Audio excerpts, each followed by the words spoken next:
So ஆப்வியஸா பார்த்தா அது கோல்டு இல்ல. ஆனா ஏழைகளோட தங்கம் அப்டின்னா நாங்க அத வாங்கி வைக்கலாம்ல. வாங்கி வச்சிங்கன்னா சார் அதிரடியா சொல்லிட்டீங்க. நம்ம சில்வர் இஸ் நாட் அன் 1890ஸோட முடிஞ்சிருச்சு. நான் பிறக்கிறதுக்கு 70 வருஷத்துக்கு முன்னாடியே சில்வரோட கதை க்ளோஸ்.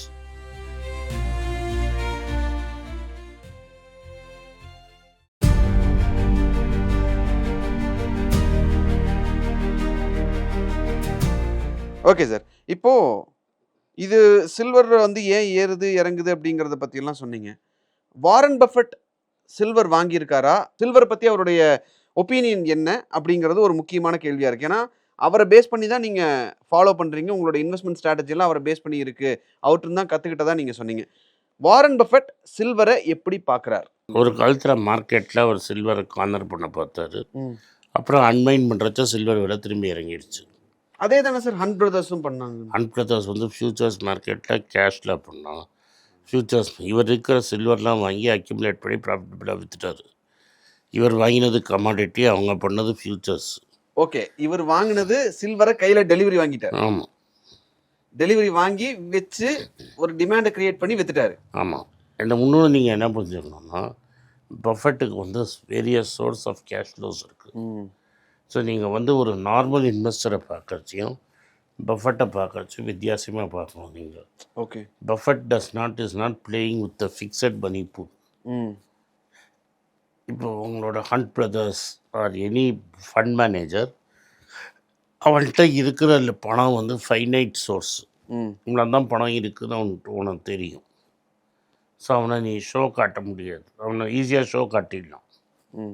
இவ்வளோ தான் காசு இருக்குன்னு நீ கேல்குலேட் பண்ணி அவனை ஷோனா அவன் ஷோ காட்டி ஆகணும். பஃபெட்டில் ப்ராப்ளம் என்னென்னா everyday is cash pile is increasing by billions billions. நீங்கள் என்ன நினைக்கிறீங்கன்னா அவனோட ஃப்ளோ கேஷ் ஃப்ளோ வந்து நம்மளாம் கேஷ் ஃப்ளோனால் நம்மளுக்குலாம் லாபம் வந்தால் தான் கேஷ் ஃப்ளோ. நீ சம்பளம் வந்தால் தான் உனக்கு கேஷ் ஃப்ளோ. அவனுக்கு அப்படி கிடையாது. அவன் பிஸ்னஸ் பண்ணாலே கேஷ் ஃப்ளோ. படுத்து தூங்கினாலே கேஷ் ஃப்ளோ. அவன் ஏன்னா அவன் இன்சூரன்ஸ் விற்கிறான் வேர்ல்டு வைடு. ஸோ இன்சூரன்ஸ் என்னது, இன்றைக்கி நீ காசை என்கிட்ட கொடுத்துருவ, உனக்கு ஏதாவது கிளைம் இருந்தால் அடுத்த 1 இயரில் நான் உனக்கு திரும்பி தரேன்னு. So every day he is raising cash. Every day he is 24/7 அவர் பாலிசி விற்கிறாரு. ஸோ பணம் வந்துக்கிட்டே இருக்குது. கிளைம்ஸை பே பண்ணுவார், அவர்கிட்ட காசு வந்துகிட்டே இருக்கும். ஸோ அவன்கிட்ட எவ்வளோ காசு இருக்குன்னே உனக்கு தெரியாது. So he is one of the biggest insurance players and also one of the biggest reinsurance players and is very conservative. அதனால் அவன் ஆல்ரெடி $350 பில்லியன் $400 பில்லியன் இதில் வச்சுருக்கான். ட்ரெஷரினா கேஷாக வச்சுருக்கான். கவர்மெண்ட்டுக்கு கடன் கொடுத்து வச்சுருக்காரு. 300 400 500 பில்லியன் மார்க்கெட்டில் போட்டு வச்சுருக்கான். ஸோ அவனுக்கு டெய்லி பணம் வந்துகிட்டே இருக்குது. அவனோட நீங்கள் வந்து ஹண்ட் பிரதர்ஸோ இல்லை மற்றவங்களை கம்பேர் பண்ணுறது தப்பு. To be frank, Warren Buffett can buy this world. He is a money machine. அவர் கூட நம்ம அவர்கிட்ட ஏதாவது கற்றுக்க முடியுமான்னு பார்க்கலாம். நீங்கள் ஸோ அவரை நீங்கள் அனலைஸே பண்ண முடியாது. புரியுது sir. That is it is like இந்தியாவில் இருக்கிற எல்லா இன்சூரன்ஸ் கம்பெனிக்கும் அவன் ஓனர், அதோட பெரிய ஓனர் அவன். ஸோ இந்தியாவில் இன்சூரன்ஸ் ப்ரீமியம் ஒரு நாளைக்கு எவ்வளோ கலெக்ட் ஆகுதோ அதோட பல மடங்கு பணம் அவனுக்கு கலெக்ட் ஆகுது. கிளைம் வந்தால் தானே கொடுக்கணும். கிளைம் வர வரைக்கும் நான் வச்சுக்கேன். கையில் தான், கையில் காசு இல்லை. இன்றைக்கி எழுதிட்டேன், நாளைக்கு 300 பாலிசி எழுதுவேன்ல. சில ஊரில் சண்டே லீவு, சில ஊரில் சண்டே ஒர்க்கிங் ஊரில் கூட எழுதுவேன் தானா. ஸோ அண்ட் ஆன்லைனில் எழுதுவேன்ல. அதான் சார். இப்போது நாங்கள் ஏன் கன்ஃபியூஸ் ஆகிறோம் அப்படின்னா இன்ஸ்டாகிராமை பார்த்து தான். ஏன்னா அதில் இப்போ இன்ஃப்ளூயன்சர்ஸ்லாம் நிறைய பேர் சொல்கிறது, நான் அந்த வேர்டே நோட் பண்ணி வச்சுருக்கேன். Silver acts as both a precious hedge and a industrial commodity adding volatility. இப்படியெல்லாம் சொல்கிறாங்க. Silver is a precious hedge அப்படின்னு சொல்லும்போது கிடையாதுங்க. You can either be an industrial commodity or you can be a precious metal. A precious metal cannot be an industrial commodity. சில்வருக்கு ஒரு dual use இருந்து அந்த dual யூஸ்னால சில்வரை வந்து industry அதில் எக்கானமியாக industrial கரன்சியாக கமாடிட்டியாக மாற்றிட்டாங்க. ம் இன் நியூட்டன் டைமில் சில்வருக்கு பல யூஸ் கிடையாது. சில்வரோட யூஸே எலக்ட்ரிசிட்டி வந்த அப்புறம் தான். It's a perfect conductor and thermal conductor also. ம் அதனால் இந்த ஏன் அப்போ வந்து அது மானிட்ரியாக இருந்தது, இப்போ ஏன் அது மானிட்ரி இல்லைன்னா, தி மோர் கண்டக்டர் பிகேம் மோர் இம்பார்ட்டண்ட். காப்பரோட டிமாண்டும் எப்போ ஏறிச்சு, காப்பர் வயர்ஸ்னால வந்தது. ஸோ காப்பருக்கு இருக்கிற எல்லா குவாலிட்டிஸும் ம் சில்வருக்கு இருக்குது.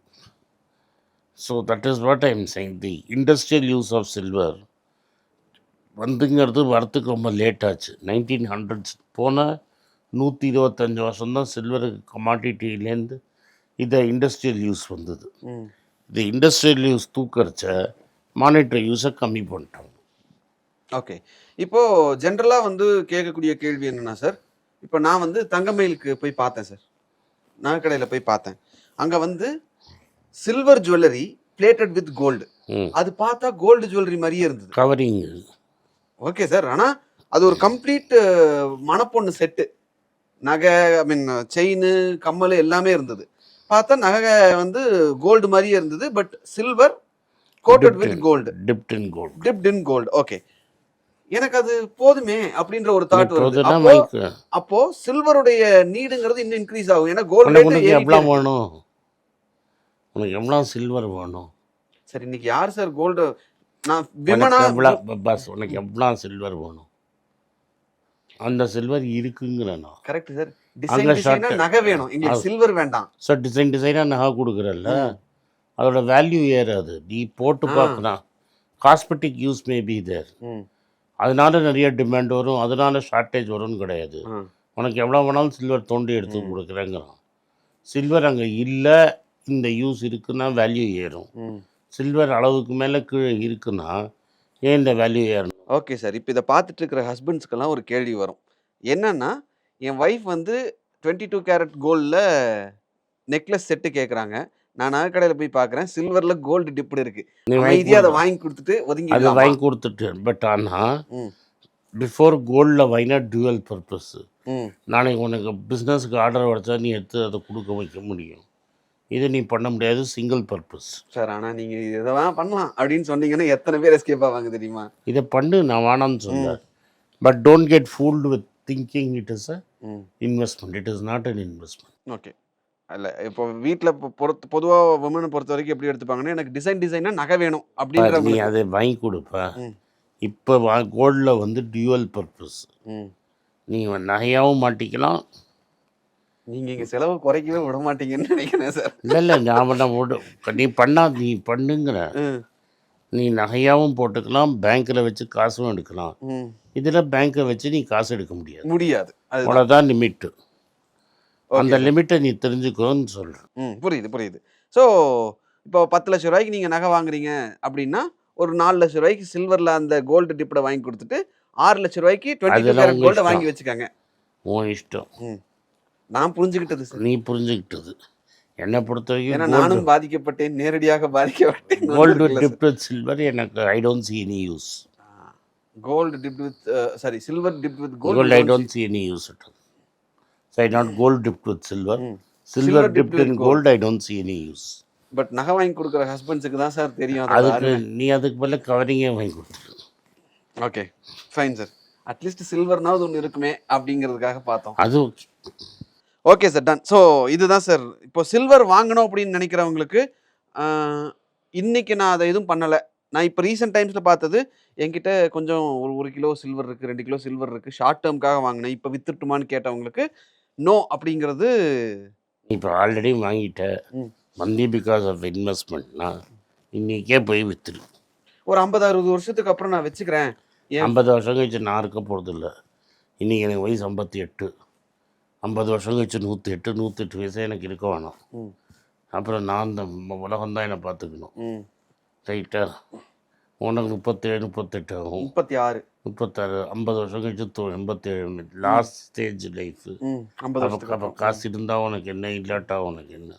Okay sir. இப்போ இல்லை, என்னோட கேள்வி வந்து, நான் வந்து காலேஜ் படிக்கிறப்ப சில்வர் பார்த்தது 1 கிராம் 19 ரூபாய்க்கு நான் பார்த்துருக்கேன் சார். நான் வந்து பால் வந்து 50 பைசா ½ லிட்டர் பார்த்துருக்கேன் சார். பால் கெட்டுரும் சார், சில்வர் கெடாது இல்லை சார். அது இப்ப நான் உனக்கு சிம்பிளாக சொல்கிறேன் பஸ். ம் அதில் நீ எதை இரும்பு நான் பார்த்துருக்கேன், ம் நான் காப்பர் பார்த்துருக்கேன், அதை வாங்கி வச்சுக்கோங்க. இப்போ ஃபார் எக்ஸாம்பிள் இரும்புலையோ காப்பர்லேயோ ஒரு ஃபுல் டைனிங் செட் பண்ணுறது இல்லை அந்த நீ மாதிரியான இப்போ விஷயம். ஆர்டர் கூட பண்ணி கொடுப்பான். இன்னைக்கு ரேட்டு வேற இல்லை சார். ஸ்டெயின்லெஸ் ஸ்டீலில் போடு, கிலோ விலை ஏறும். சில்வரில் பண்ணணும்னு நினைக்கிறாங்க. எனக்கு என்ன தாட் வந்ததுன்னா பஸ் சார், நீ பண்ணாதன்னு சொல்ல, அது இன்வெஸ்ட்மெண்ட்னு என் வயலை வாங்காதங்க. Okay sir fine. நீ எதை வேணால் பண்ணிக்க. மேலமின்ன பண்ணு, வெள்ளி தட்டில் சாப்பிடு, அலுமினியம் தட்டில் சாப்பிடு, என்ன வேணால் பண்ணு. அதை பண்ணிவிட்டு அது இன்வெஸ்ட்மெண்ட்டும் ஒன்று ஏமாற்றிக்காதுங்கிறேன். Okay sir fine, thank you sir. So silver பற்றி ஒரு ஐ ஓப்பனிங் செஷனாக இருந்தது. சில்வர் வாங்கலாமா வேண்டாமாங்கிறது இனி உங்கள் கையில் இருக்குது. ஆனந்த் சார் என்ன நடந்துட்டு இருக்கு அப்படிங்கிறது ரொம்ப தெளிவாக சொல்லிட்டாரு. நன்றி சார். நன்றி, வணக்கம். வணக்கம். குழந்தைங்களுக்காக ஒரு புஸ்தகம் லான்ச் பண்ணோம். அது ரொம்ப சக்ஸஸ்ஃபுல்லாக இருக்குது. யாருக்கெல்லாம் அந்த புஸ்தகம் போகணுமோ எங்கள் டீமுக்கு கான்டாக்ட் பண்ணுங்கள். கீழே இருக்கிற நம்பர்லேயும் வெப்சைட்லேயும் கான்டாக்ட் பண்ணிங்கன்னா உங்களுக்கு அந்த புஸ்தகத்தை நீங்கள் வாங்கிக்கலாம். மற்ற எங்கள் புஸ்தகமும் அவைலபிள். எங்கள் வெப்சைட் மூலமாகவும் வாங்கலாம். கீழே இருக்கிற வாட்ஸ்அப் நம்பர்லேயும் மெசேஜ் அனுப்பலாம். நன்றி, வணக்கம்.